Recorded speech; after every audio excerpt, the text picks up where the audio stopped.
At the convention, one of the themes has been Make America Work Again.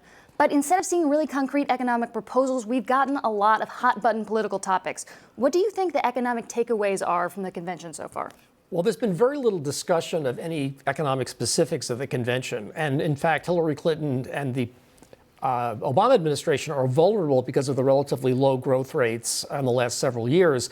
But we haven't seen those issues attacked at all, virtually. But what is interesting is that Trump has put out a very interesting tax plan that, in fact, I had dinner on Tuesday night with a friend who's a big donor, highly intellectual in the kind of the libertarian camp.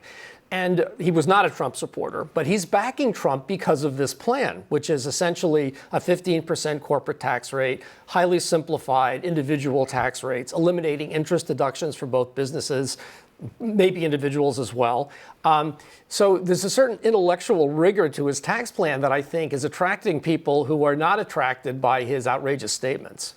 I picked up a couple of big economic takeaways. Melania Trump's speech was partially plagiarized. The delegates don't like Ted Cruz. Everyone hates Hillary Clinton. So, I mean, I don't think any of the stuff the kind of things that Sean is talking about have come through in the actual convention. And all the headlines have been dominated by this kind of stuff. And you know, growth is a little bit slow in the United States. On the other hand, I think it's a little hard for the Republicans to say we need to make America work again when in the background the stock market is hitting new all-time highs every day. So that kind of undercuts and unemployment is down at a low. I mean, that doesn't mean there's no problems in the economy, but you know, they're trying to sell us on the idea that the U.S. economy is in dire straits, and I don't know if people are really feeling that. Well, it's very difficult for them to get highly specific about it, too, because Trump doesn't want to touch entitlements. In other words, it's fine to cut taxes, but we're facing a gigantic budget issue as soon as he gets into office, or as soon as Clinton assumes office, that's just going to get worse and worse and worse. It's going to require both either tax increases or tremendous spending cuts. So if you really run all the numbers, they don't really add up, unfortunately. And that hasn't been addressed at all. And neither has the huge budget deficit issue. So we're seeing a lot of theatrics.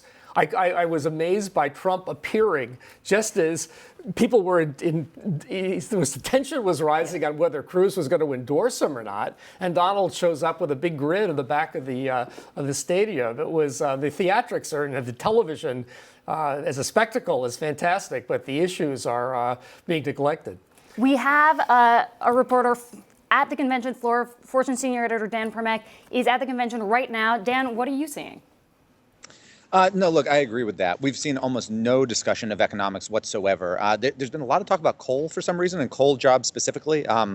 You know, Trump speaks good rhetoric on coal, much better than Hillary does, clearly, except that his plans won't actually get any of these folks their jobs back. That those jobs are long gone, and including under his plan. But look, Sean's right. There's been virtually no talk about his tax plan. There's certainly been no talk about economic growth, and there's been basically no talk about jobs, including on that night that was supposed to be America Work Again. It's been absent. It's been almost entirely absent.